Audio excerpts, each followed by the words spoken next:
ভাই আমার একটাই দাবি, আমি মুরগির গলা চেপে ধরতে চাই, সেভেন সিস্টার আমি আমার বাংলাদেশের ম্যাপের সাথে চাই। আমি ট্রেকিং করতে বান্দরবান নই, আমি নাগাল্যান্ড যেতে চাই, আমি মিজোরাম যেতে চাই, আমি মেঘালয়ে যেতে চাই। ভারতের যারা ফালতু সাংবাদিক আছে ওদের ওই চিৎকার চেঁচামেচিকে আমি কোনো ম্যাটারই মনে করি না। কিছু মানুষ ফালতু লোক, ওরা ফালতু চিৎকার চেঁচামেচি করবে। অনেক দিন ধরে বন্ধুর নামে অত্যাচার করে আসছে, এখন যখন সে অত্যাচার বন্ধ হয়ে গিয়েছে তখন চিৎকার চেঁচামেচি করবে।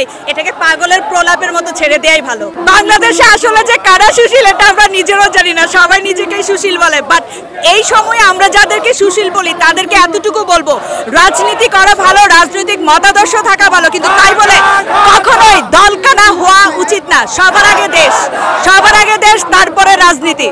আমি বরাবরই অনুভূতি ব্যক্ত করে আসছি।